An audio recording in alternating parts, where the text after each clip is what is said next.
Hello everyone, I am Deepanshu and welcome back to my channel. तो आज का ये अर्जेंट वीडियो मैं बना रहा हूँ क्योंकि मार्केट काफ़ी ही बुरी तरीके से पिटा हुआ है।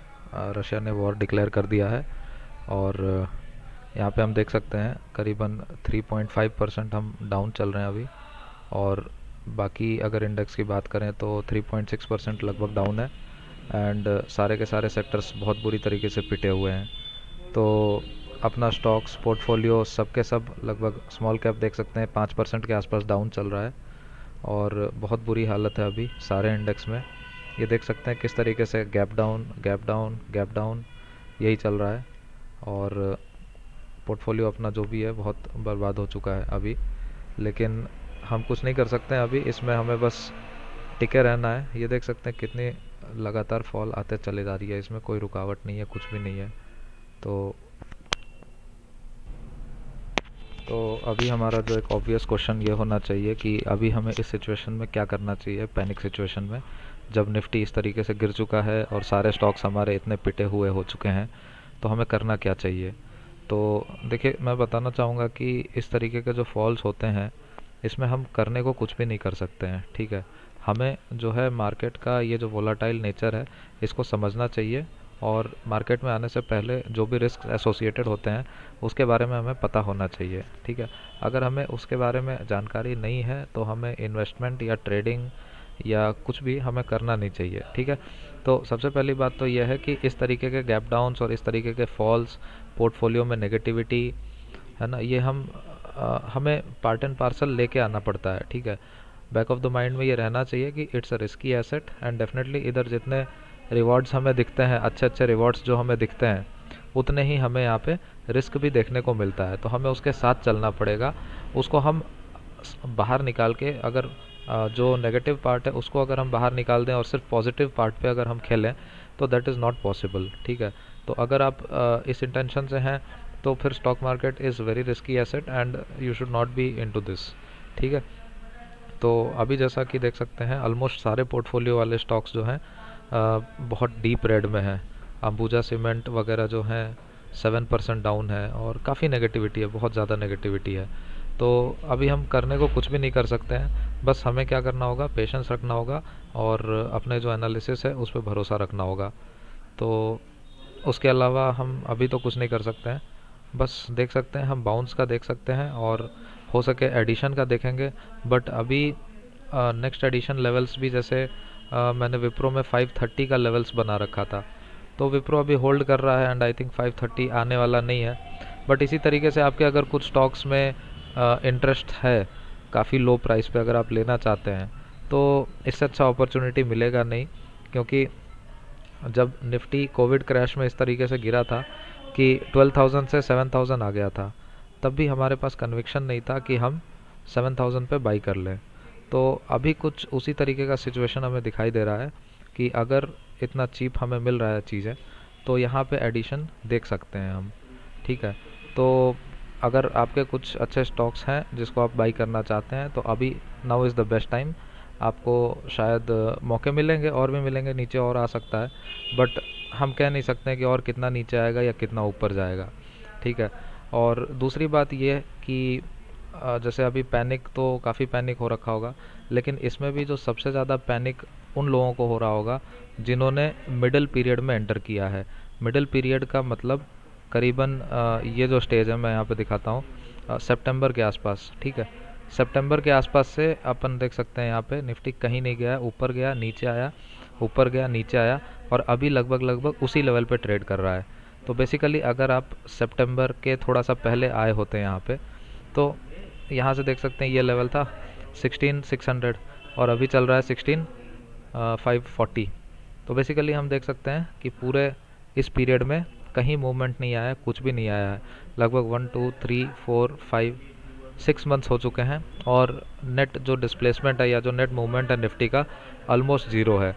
तो इन सिचुएशंस में अगर किसी ने यहाँ पे एंटर किया होगा तो उसका पोर्टफोलियो बहुत बुरी तरीके से रेड होगा।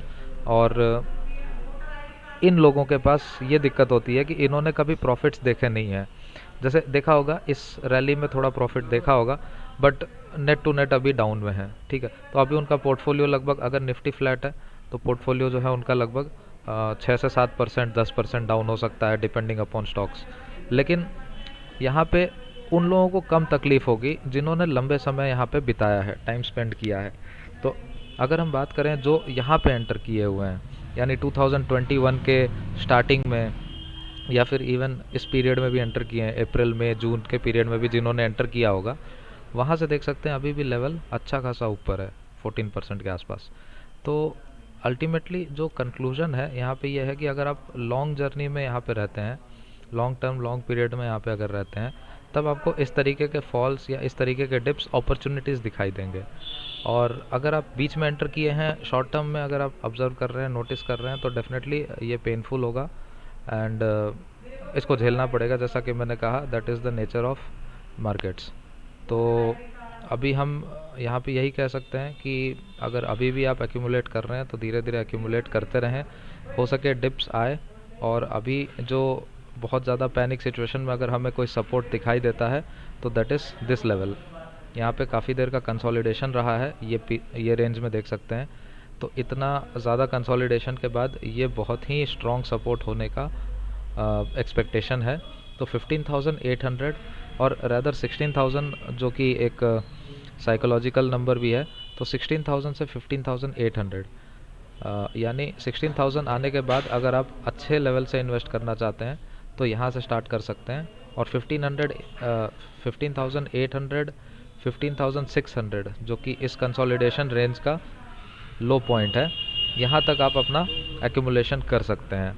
और इससे नीचे जाने के चांसेस कम हैं, क्योंकि यहाँ पे हम देख सकते हैं एक तरीके से यही लाइन जो है रेजिस्टेंस की तरह भी एक्ट किया था एक टाइम पे। और निफ्टी का एक स्विंग हाई था, यहाँ पे ये लेवल है 15,485 यानी 500 हम मान सकते हैं। तो 16,000 से लेके 15,500 एक बहुत स्ट्रॉन्ग कंसोलिडेशन जोन हो सकता है। और कंसोलिडेशन जोन का मतलब ये है कि ये यहाँ पे कितना समय बिता सकता है, इसका कोई आइडिया नहीं है हमें, ठीक है। तो अगर ये फॉल करता है तो आप बस एडिशन कर सकते हैं और इंतज़ार कर सकते हैं मूवमेंट का, ठीक है। क्योंकि अल्टीमेटली ये जो भी न्यूज़ चल रहा है, दिस इज़ जियोपॉलिटिकल टेंशन, और इसमें क्या होता है कैसे होता है इसके बारे में हम कुछ प्रेडिक्ट नहीं कर सकते हैं। इसके इम्पैक्ट्स वगैरह भी हम प्रेडिक्ट नहीं कर सकते हैं। हम क्या प्रेडिक्ट कर सकते हैं, अपने लेवल्स और अपना बाई पॉइंट्स, ठीक है। और बाकी कैपिटल मैनेजमेंट बहुत ज़रूरी होगा। अगर आपने इसी लेवल पे सारा कैपिटल फूंक दिया अपना 16,500 के लेवल पे, तब आपके लिए इस पॉइंट पे आने के बाद बहुत ज़्यादा तकलीफ़ बढ़ सकती है। लेकिन अगर आप मैनेज करके अपना कैपिटल एलोकेट करते हैं तो आप सेफ़ रहेंगे और सेटिस्फाइड भी रहेंगे। तो बाकी जो लोग ट्रेडिंग करते हैं उनके लिए तो मैं यही कहना चाहूँगा कि आज तो बहुत सारे लॉसेस हुए होंगे, स्टॉप लॉसेस हिट हुए होंगे, बट आपको मैनेज करना पड़ेगा यही सब चीज़ें। आज अगर लॉसेस हुए हैं तो डेफिनेटली रिवेंज ट्रेडिंग ना करें सबसे पहली बात। और आप जो भी प्रोसेस अभी तक फॉलो किया है उस प्रोसेस को फॉलो करते रहें, उसको गिव अप ना करें, ठीक है। क्योंकि यही वो प्रोसेस होगा जिसने आपको इतने ड्यूरेशन में, इतने लंबे समय में प्रॉफिट्स दिए होंगे, ठीक है। आप जब से भी कर रहे होंगे, 5 महीने, 1 साल या 2 महीने, 1 हफ्ते, 2 हफ्ते, तो जिस प्रोसेस को आपने फॉलो किया है उसी प्रोसेस ने आपको रिवॉर्ड किया है। तो उसको मतलब छोड़ें ना, उसको फॉलो करें, स्टॉप लॉस लेना सीखें एंड गलतियाँ एक्सेप्ट करें एंड गलतियों से सीख लेके आगे चलते चलें, ठीक है। तो इवन मैं भी जो प्रोसेस फॉलो करता था अपने ऑप्शन सेलिंग में, तो आज लॉसेस हुए हैं, बट मेरे को पता है कि जैसे मैंने 30 डेज़ या 2 मंथ से जिस प्रोसेस को मैंने फॉलो किया है उसने मेरे को अच्छे से रिवॉर्ड किया है। तो अब मैं उसको, इस लॉस की वजह से मैं उसको मतलब उसको मैं छोड़ नहीं सकता हूँ। काफ़ी रिवॉर्डिंग रहा है और उसको मैं फॉलो करता रहूँगा, उसको मैं छोड़ने वाला नहीं हूँ, ठीक है। तो वापस से नॉर्मलाइज होगा मार्केट एंड हमें रिवॉर्ड्स मिलेंगे जैसे मिलते रहता था, ठीक है। तो ये था आज का एक शॉर्ट अपडेट्स। और जैसा कि मैंने बताया था कि एक कवर्ड कॉल पे मैं वीडियो बनाने वाला हूँ, तो जो भी लॉन्ग टर्म इन्वेस्टर्स हैं या जो भी लॉन्ग व्यू लेके चलते हैं उनके लिए बहुत ही बेहतरीन अपॉर्चुनिटी होगा ये कवर्ड कॉल का स्ट्रेटजी। तो मोस्ट प्रोबेबली आज शाम तक मैं वो वीडियो निकालने वाला हूँ। तो आप चैनल को फॉलो करते रहें और अगले वीडियो का इंतज़ार करें। तो आज के लिए ये अपडेट इतना ही, बाकी हम और डिस्कशन अगले वीडियो में करेंगे कि किस तरीके से हम कवर्ड कॉल से लॉन्ग टर्म व्यू में बेनिफिट ले सकते हैं। ठीक है, तो ये आज का एक छोटा सा अपडेट था। और बी स्ट्रॉन्ग, स्टे स्ट्रॉन्ग। बाकी जो भी होता है हम अगले वीडियो में डिस्कस करते हैं। ठीक है, तो that's it guys, that's it for today. मिलते हैं नेक्स्ट वीडियो में। Thank you.